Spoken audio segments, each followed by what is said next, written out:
Hello and welcome to the wonderful world of economics. Yes, friend. Today we are going to discuss and learn a very important topic from macroeconomics, that is trade cycles, in a very easy way. As you know that simplicity is our main motto. Now first of all we have to see what is trade cycles. जब हम बात करते हैं trade cycles means business cycles, business fluctuations, जब भी economy में ups and down आते हैं तो मार्केट में जो भी इकोनॉमिक ट्रांजैक्शंस हैं they are coming, they are moving up and downs, वो ऊपर नीचे होती हैं। यानी सम टाइम ऐसा होता है कि पीरियड ऑफ प्रॉस्पेरिटी आता है। जब हम कहते हैं पीरियड ऑफ प्रॉस्पेरिटी यानी बूम पीरियड, यानी हर चीज़ मार्केट में डिमांड हाई कर रही है। There is high demand for goods and services, consumption high, आपकी प्रोडक्शन हाई, आउटपुट ज़्यादा, प्राइसेस ज़्यादा, डिमांड ज़्यादा, क्रेडिट फैसिलिटीज़ ज़्यादा, प्रॉफिट ज़्यादा, हर चीज़ आपको ज़्यादा दिखेगी। उसको हम क्या कहते हैं? पीरियड ऑफ प्रॉस्पेरिटी या पीरियड ऑफ एक्सपांशन या बूम पीरियड, कुछ भी कह सकते हैं। इसमें क्या होता है, जितने भी हमारे इकोनॉमिक वेरिएबल्स हैं ना, दे आर मूविंग अपवर्ड, उनका ट्रेंडिंग कैसे हो जाता है? अपवर्ड ट्रेंड हो जाता है। लेकिन सब टाइम क्योंकि इकोनॉमी है, फ्लक्चुएट होती रहती है, वेरिएशंस आर कमिंग, तो some time it will moving downward trend, तो डाउनवर्ड ट्रेंड हो जाता है। इसमें क्या है? कंजम्पशन कम हो जाती है, आपकी प्रोडक्शन कम हो जाती है, आउटपुट कम हो जाता है, प्राइसेस कम हो जाती है, एम्प्लॉयमेंट कम हो जाती है, क्रेडिट फैसिलिटीज़ कम हो जाती है, स्टॉक कम हो जाता है, यानी all the variables are moving downward trend. तो इस तरह से कभी कभी इकोनॉमी में प्रॉस्पेरिटी दिखती है, कभी रिसेशन दिखता है, कभी रिकवरी दिखती है, कभी डिप्रेशन दिखता है। तो इस तरह के जब फ्लक्चुएशंस इकोनॉमी में दिखाई देते हैं, that is called trade cycles.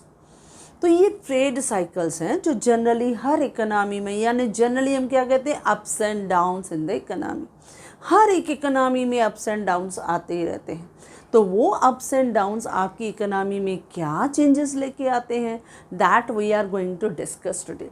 तो आज हम देखेंगे what is trade cycle and what are the features of trade cycle, यानी उस ट्रेड साइकिल्स के दौरान हम क्या qualities and characteristics of those trade cycle we observe in the economy.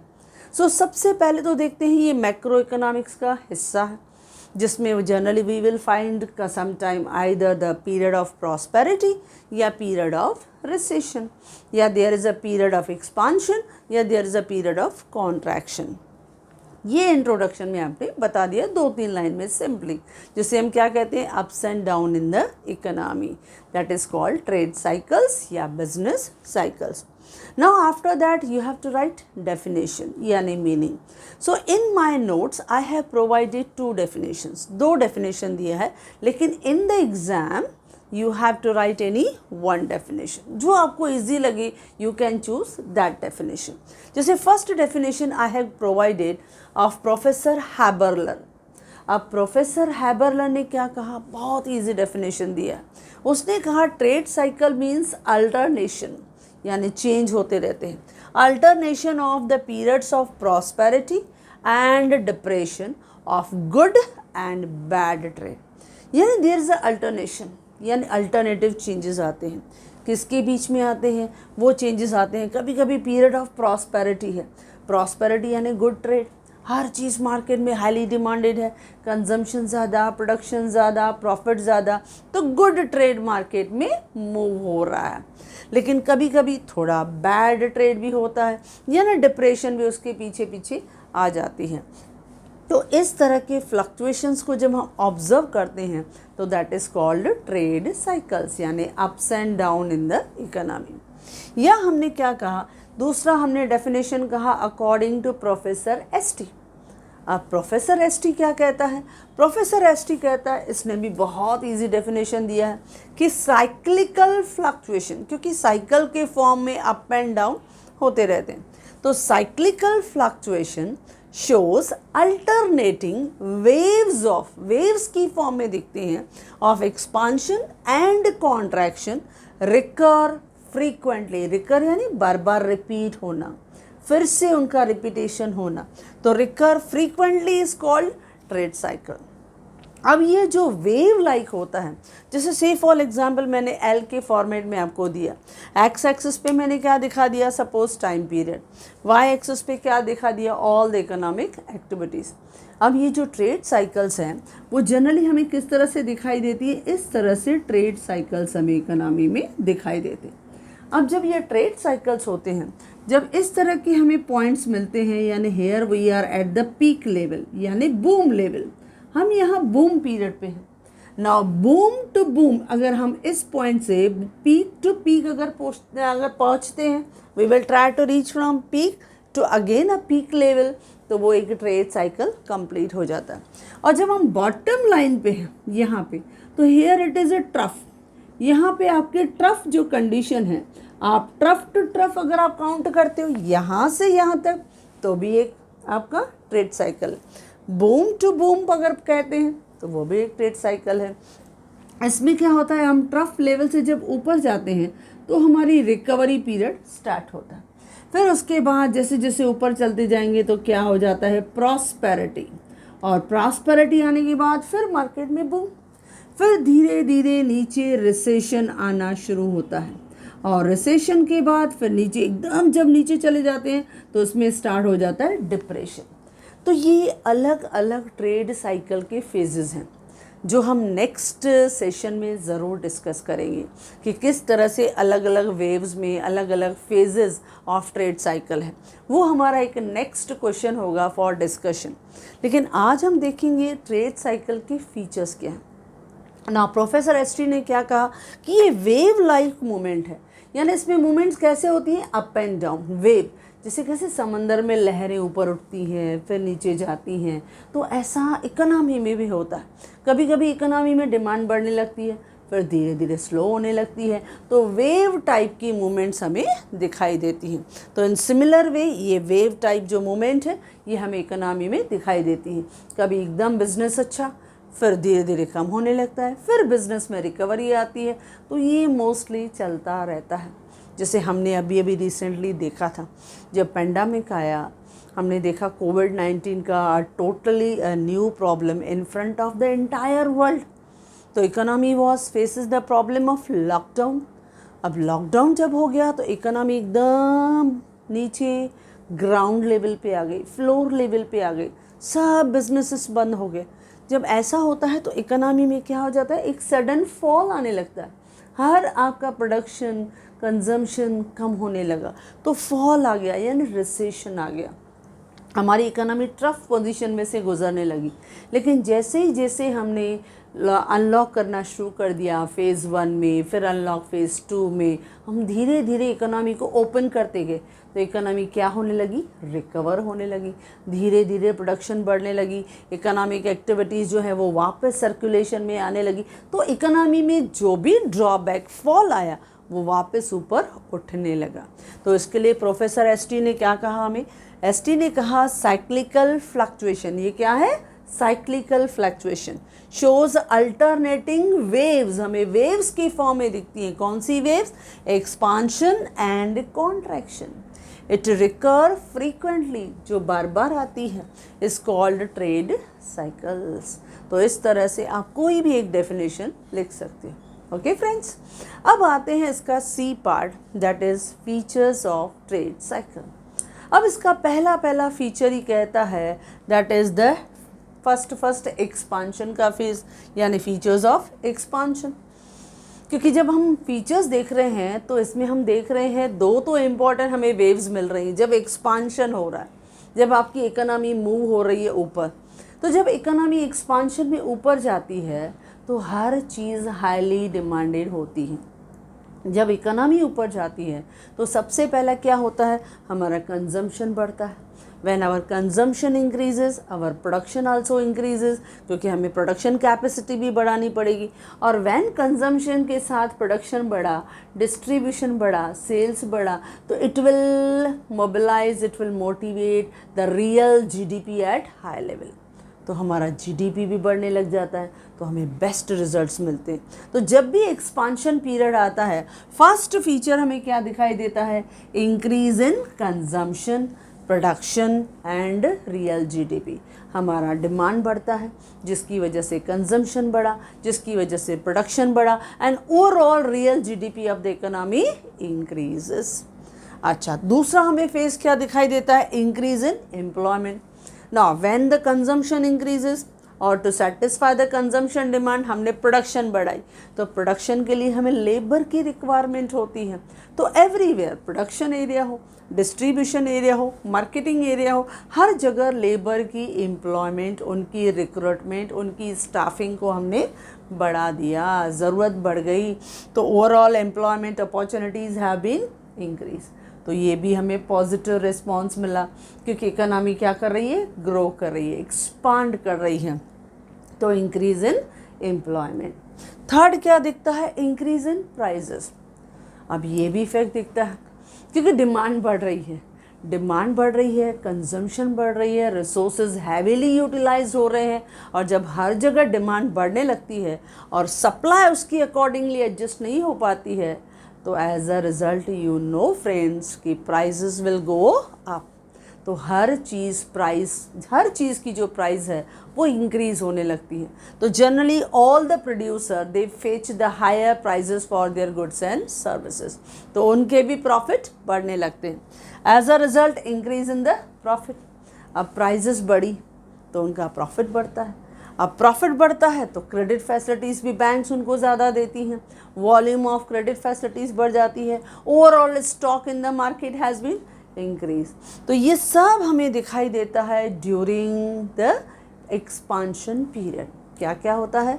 Consumption बढ़ती है, प्रोडक्शन बढ़ता है, रियल जीडीपी इंक्रीज होता है, एम्प्लॉयमेंट लेवल बढ़ जाती है, देन इंक्रीज इन प्राइसेस जिसकी वजह से प्रोड्यूसर्स का प्रॉफिट बढ़ता है, क्रेडिट फैसिलिटीज़ बढ़ जाती हैं, overall investment in the economy बढ़ जाती है and overall the stock of goods and services increase during the period of expansion. तो देखो ये सब वेरिएबल्स ना एक साथ ऊपर जाते हैं, यानी ऐसा नहीं है कि एक दो वेरिएबल को उन्होंने किया, no, all the variables they will try to push all each other, हर कोई एक दूसरे को पुश कर देता है। तो ये हमें दिखा during the period of expansion. अब हम देखते हैं, समझो एक्सपांशन हम बूम पीरियड पे आ गए जहाँ पे रिसोर्सेस मैक्सिमम एक्सप्लॉयट यूटिलाइज्ड हो गए। अब उसके बाद आया सडन फॉल, नीचे आना इकोनॉमी, धीरे धीरे जो इकोनॉमी में रिसेशन आना शुरू हुआ। जब ऐसा होता है तो क्या होता है? पहले पहले आपकी कंजम्पशन कम होने लगती है, डिक्रीज इन कंजम्पशन, फिर आपका प्रोडक्शन कम होने लगता है, प्रोडक्शन कम हो गया तो इनकम कम हो जाती है, आउटपुट कम हो जाता है, और as a result the real GDP of the economy fall in the economy, वो डिक्लाइन होने लगती है। अब जब ये हुआ तो फिर हम क्या करते हैं? हमें ज़्यादा लेबर्स की ज़रूरत नहीं पड़ती क्योंकि प्रोडक्शन कम हो गई, तो हमने क्या किया? लेबर की रिक्रूटमेंट को कम कर दिया, तो लेबर की ज़रूरत कम हो गई। अब लेबर की भी डिमांड कम, रिसोर्सेज की भी डिमांड कम, तो प्राइसेस भी क्या हो गई? कम हो गई। फिर प्रॉफिट कम हो गया, फिर उनका प्रॉफिट लेवल कम होने से क्रेडिट फैसिलिटीज़ कम हो गई, इन्वेस्टमेंट कम हो गई, यानी ओवरऑल सभी जो भी फैक्टर्स है वो क्या होने लगे? डाउन जाने लगे। तो पीरियड ऑफ फिर कॉन्ट्रैक्शन के समय हमें क्या दिखाई देता है? बिल्कुल इसका अपोजिट। जहाँ जहाँ आपने इंक्रीज लिखा था वहाँ decrease, decrease in consumption, consumption कम हुआ, decrease in production, production capacity कम करनी पड़ी। क्यों? रिसेशन है इकोनॉमी में, डिमांड ही नहीं है, किसके लिए प्रोड्यूस करें?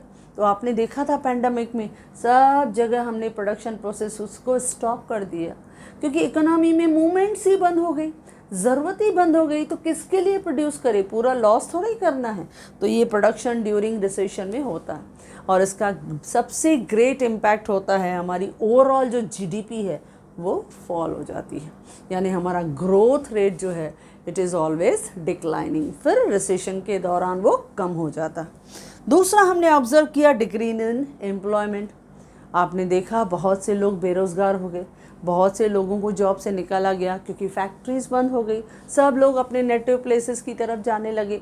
तो ये सब इफ़ेक्ट होता है जब रिसेशन आती है, और जनरली ये फेज़ आपकी जनरेशन ने ऑब्ज़र्व किया और हर कंट्री में वो मिला। तो इस तरह से एम्प्लॉयमेंट कम हो जाती है। देन हमने देखा प्राइसेस कम हो गई, सब बहुत से ऑनलाइन शॉपिंग्स बहुत होने लगे, यानी उन्होंने कोशिश किया कि कम से कम हम कुछ अपने प्रोडक्ट्स को किसी तरह से तो मोबिलाइज करें। तो उन्होंने कोशिश किया, प्राइसेस को कट डाउन किया कि कहीं से तो डिमांड आए। तो ये सब ऑफ़र्स जो हैं वो शुरू होने लगे, यानी आपकी इकोनॉमी में उन्होंने मोबिलाइज करने के लिए कोशिश की, लेकिन फिर भी देखा प्राइसेस रिड्यूस हो गए।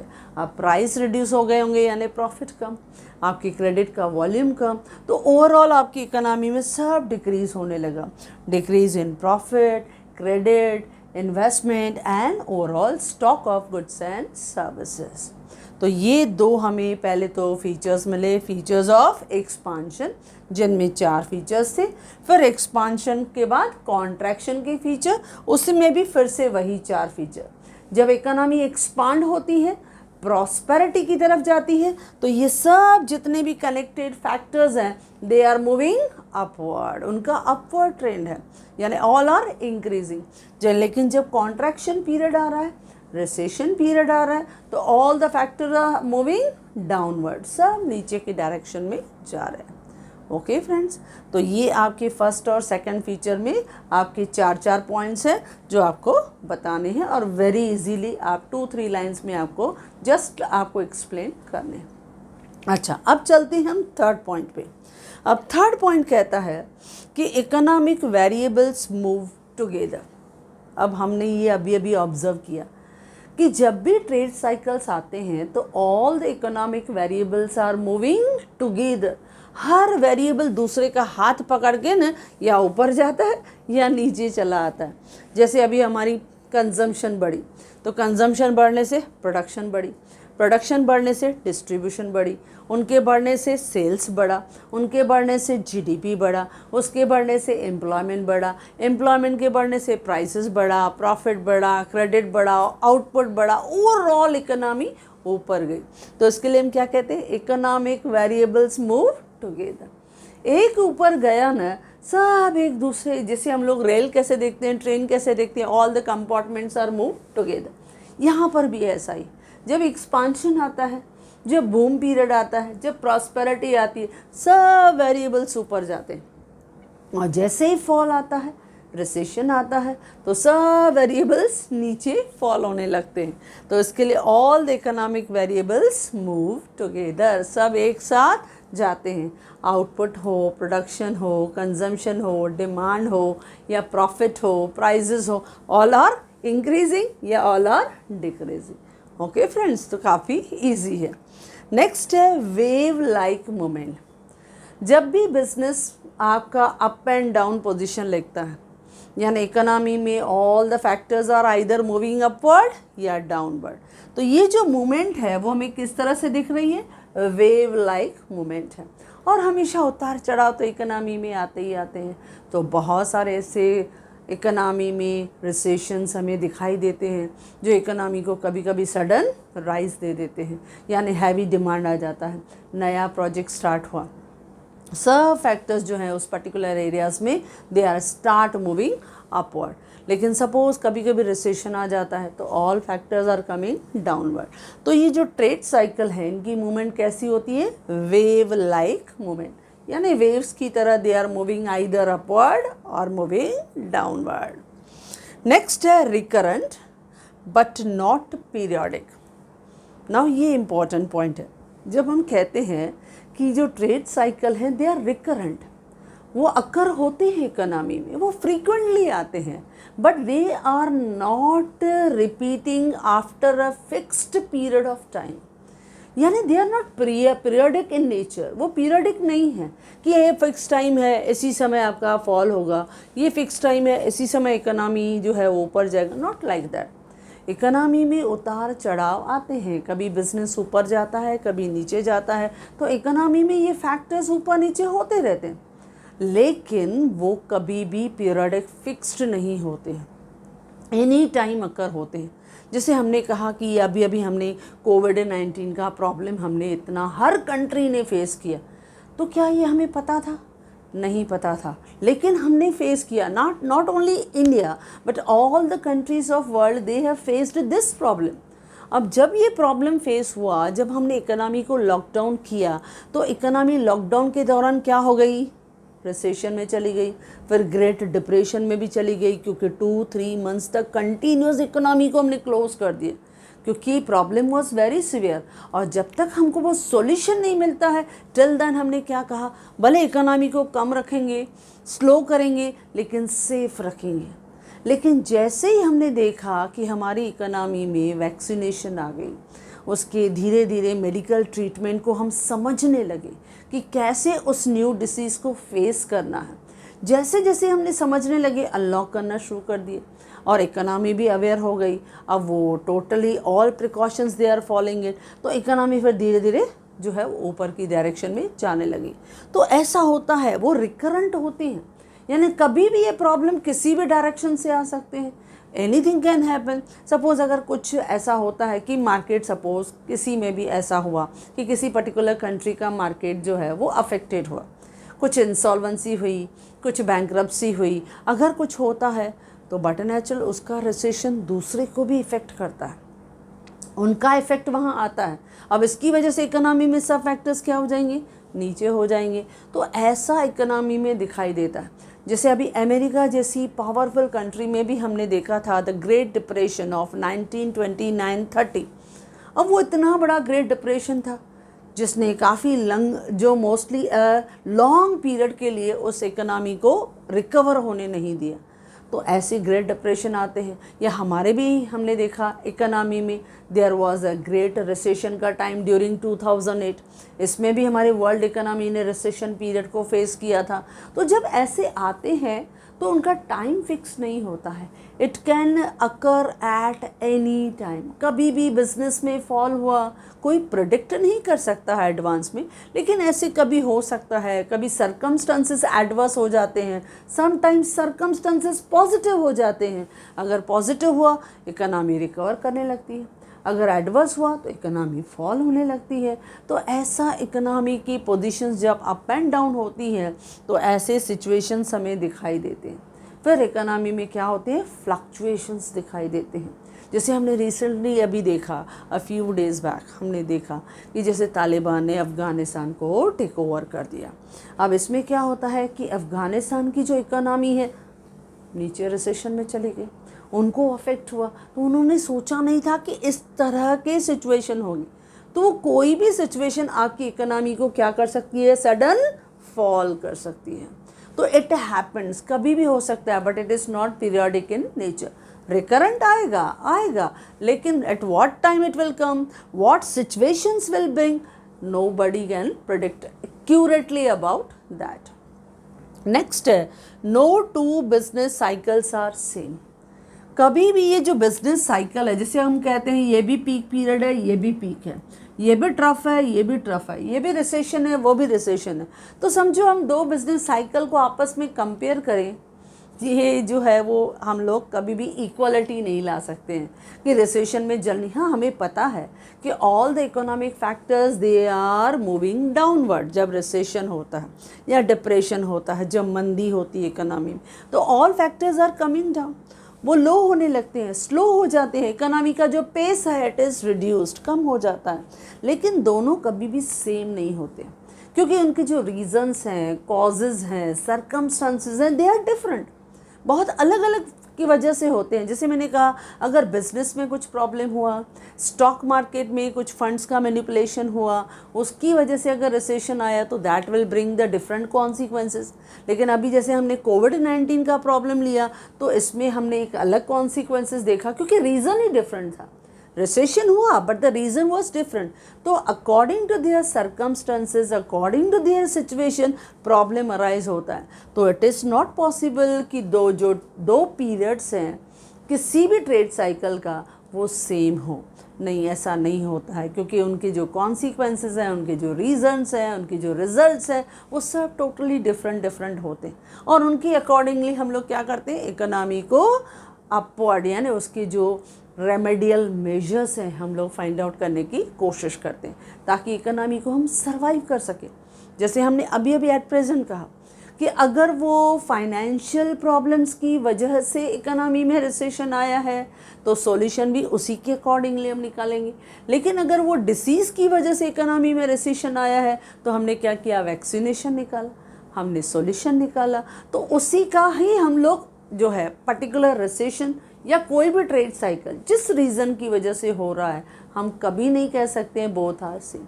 ये भी रिसेशन पीरियड है, ये भी रिसेशन पीरियड है, बट वी कांट से कि बोथ आर सेम, क्योंकि दोनों के पीछे रीजंस आर डिफरेंट। दोनों को इकोनॉमी में जब हमने सरवाइव किया, रेमेडियल मेजर्स लिया, उन दोनों के रेमेडियल मेजर्स वर डिफरेंट। तो इसके लिए कभी भी दो बिजनेस साइकिल सेम नहीं होते हैं। ओके फ्रेंड्स, नेक्स्ट है 7th आपका features, fluctuations in the aggregate economic activities. जब भी हमने ट्रेड साइकिल देखा तो आपकी इकोनॉमी में एग्रीगेट टोटल पूरा एंटायर इकोनॉमी को इफेक्ट आता है। All the economic factors are moving either downward या all the factors are moving upward, ये इफेक्ट दिखता है। यानी एग्रीगेट डिमांड बढ़ेगी, एग्रीगेट सप्लाई भी बढ़ेगी, एग्रीगेट कंजम्पशन बढ़ेगा, एग्रीगेट सेविंग बढ़ेगा, all the factors will move upward. या अगर इकोनॉमी में रिसेशन आया तो all the factors are moving downward, सब नीचे जाएंगे। तो इसके लिए whatever we will study, जो भी हम फ्लक्चुएशंस देखेंगे, we will study the fluctuation of entire economy, क्योंकि पूरी economy, not we will say our economy but the entire world economy is affected, सब अफेक्टेड होता है। इसके लिए मैंने 8th पॉइंट लिखा है, उससे ही कनेक्टेड इंटरनेशनल इफेक्ट। अब हमारी इकोनॉमी में दिखाई देता है international effect some time due to trade cycles, क्योंकि trade cycle not only affect to that country where it occurs but it will also affect on the other countries too. जैसे हमने देखा ग्रेट डिप्रेशन अमेरिका में आया, लेकिन उसका impact entire world पे दिखा। या रिसेशन हमें देखा, क्राइसिस, फाइनेंशियल क्राइसिस हमें मिले ड्यूरिंग 2008, लेकिन उसका रिजल्ट एंटायर वर्ल्ड पे दिखा। फाइनेंशियल क्राइसिस पूरी वर्ल्ड इकोनॉमी ने अफेक्ट किया। तो इसके लिए ट्रेड साइकिल का affect it not only have on impact on one country but it will have the impact on the entire global economy, सब पे इम्पैक्ट आता है। ओके फ्रेंड्स, नेक्स्ट आता है major and minor trade cycle. कभी कभी क्या होता है, माइनर ट्रेड साइकिल आया यानी रिसेशन आया, लेकिन for a smaller period of time. यानी उसमें आजकल गवर्नमेंट जो है हो गई हैं वो इतनी पावरफुल हो गई हैं, इतनी जो है वो कॉशियस हो गई हैं कि if there is any problem they will try to find out the solution immediately. उनकी एडवाइजरी कमिटीज़ जो रहती हैं वो उनका सॉल्यूशन निकालने की कोशिश करती है कि कुछ भी प्रॉब्लम आया, सपोज़ इकोनॉमी में फ्लड आया, सुनामी आया, साइक्लोन आया, तो सम एरियाज़ में कुछ उनको ट्रेड साइकिल मिला तो they will try to find out some remedial, उनका रेमेडियल मेजर्स निकालेंगे, उनको सपोर्ट पहुंचाएंगे। तो ये सब क्या होता है, उनकी इकोनॉमी को रिहैबिलिट करना, इनको फिर से इकोनॉमी को इम्प्रूव करना, उनका जो ट्रेंड है, उनके ऑल जो इकोनॉमिक फैक्टर्स हैं उनको इंक्रीज़ करना। तो इसके लिए कभी कभी वो क्या हो जाते हैं, माइनर हो जाते हैं, लेकिन some time it is difficult to handle. कभी कभी हैंडल करना थोड़ा डिफ़िकल्ट होता है। जैसे फाइनेंशियल क्राइसिस आए, यह हमने देखा ग्रेट डिप्रेशन ऑफ 1930 अमेरिका ने फेस किया, तो उसका पीरियड 8 to 12 ईयर्स तक कंटिन्यूसली दिखा उस कंट्री में। तो जब ये फेज दिखता है, एक ट्रेड जो उनकी इकोनॉमी में टोटली डाउनवर्ड रिसेशन लेके आया, तो ये इकोनॉमी में क्या था, मेजर फ्लक्चुएशन था जो बहुत लंबे समय तक चला। तो जब भी इकोनॉमी में फ्लक्चुएशन आया, कोई प्रॉब्लम आया, रिसेशन आया, डिप्रेशन आया, if it will take a long time to recover तो वो मेजर ट्रेड साइकिल है। लेकिन अगर it will take a very minor, उसमें थोड़ा टाइम लगा, 1 year 2 year to survive from that problem, तो वो एक माइनर फ्लक्चुएशन था। उसमें इकोनॉमिक जो चेंजेस आते हैं for a short period of time, economy affected होती है, लेकिन गवर्नमेंट बहुत केयरफुली उस सिचुएशन को हैंडल करती है and they will try to come out of that problem. तो ये गवर्नमेंट की समझदारी पे, उस सिस्टम पे, उस मैकेनिज़्म पे अफेक्ट करता है, उस पर डिपेंड करता है कि how they will try to tackle with that trade cycle, वो उस ट्रेड साइकिल को कैसे टैकल करते हैं। ओके फ्रेंड्स, नेक्स्ट है बिजनेस साइकिल्स आर सिंक्रोनिक। अब सिंक्रोनिक ये बहुत ईजी, इसका मीनिंग क्या होता है? Synchronic means it will affect on all the sectors of economy. अब हर इकोनॉमी में प्राइमरी सेक्टर भी होता है, सेकेंडरी सेक्टर भी होता है, टर्शरी सेक्टर भी होता है। अब ऐसा हम नहीं कह सकते कि यहाँ पे अगर प्रॉब्लम आया, यानी वो अगर सर्विस सेक्टर में प्रॉब्लम आया तो it will not affect on the secondary and primary sector. No, यहाँ पे वी आर रॉन्ग, क्योंकि इकोनॉमी में whenever there is a problem तो हमने क्या कहा, एग्रीगेट इकोनॉमिक वेरिएबल्स पे अफेक्ट आता है। जब भी इकोनॉमी में एनी ट्रेड साइकिल आया, either it is a phase of expansion या कॉन्ट्रैक्शन, तो ओवरऑल इम्पैक्ट आता है। वो प्राइमरी इकोनॉमी को भी पूरा अफेक्ट करेगा, सेकेंडरी इकोनॉमी को भी अफेक्ट करेगा, क्योंकि प्रोडक्शन तो उधर ही होती है, और जब प्रोडक्शन होती है तो रॉ मटेरियल तो आपको प्राइमरी सेक्टर से ही चाहिए, और उनको ट्रांसपोर्टेशन के लिए, फाइनेंस के लिए, मार्केटिंग के लिए सर्विस सेक्टर की ज़रूरत है। तो हम कैसे कह सकते हैं कि खाली एक सेक्टर पे अफेक्टेड होगा? नो फ्रेंड्स, कहीं पे भी ट्रेड साइकिल हुआ, कुछ भी प्रॉब्लम हुआ, तो it will affect on the entire economy, क्योंकि all the economic activities are synchronic, सब कनेक्टेड है। तो it will affect on primary market, secondary sector as well as on the tertiary sector. तो जब बिजनेस बढ़ेगा, expansion होगा, तो primary sector से भी डिमांड ज़्यादा आएगी, उनसे ज़्यादा रिसोर्सेज चाहिए। हम लोग सेकेंडरी सेक्टर्स में अपनी प्रोडक्शन कैपेसिटी बढ़ा रहे हैं, तो इंडस्ट्रियल सेक्टर जो है वो ग्रो कर गया, और उसकी वजह से ट्रांसपोर्टेशन अच्छा चाहिए, कम्युनिकेशन की ज़रूरत हमें ज़्यादा पड़ी, वेयर हाउसेस की ज़रूरत ज़्यादा पड़ी, मार्केटिंग की ज़रूरत ज़्यादा पड़ी, और इन सबको फाइनेंस करने के लिए बैंकिंग की ज़रूरत पड़ी। तो ओवरऑल सब सेक्टर काम में लग गए, और अगर अफेक्ट होता है, एडवर्सली कॉन्ट्रैक्शन आया, तो सब पे अफेक्ट होता है। तो इसके लिए हमने कहा बिजनेस साइकिल्स आर सिंक्रोनिक। तो ये है ऑल द 10 डिफरेंट फीचर्स, जो एक्चुअली हमने 10 किए, लेकिन फर्स्ट और सेकंड में देयर आर 4 फीचर्स। तो ओवरऑल अगर हम लोग कहें तो एंटायर आपके पास क्वांटिटी आ जाती है, और जिस तरह से हमने डिस्कस किया, in the same manner I have provided in my notes. यही सेम जो है 1 by 1 जो है वो इन अ सिस्टमैटिक और in a very easy language I have provided on my website. तो yes friend, if you like this video, do share, and if you want my handwritten notes, the link is given in the description box. Thank you.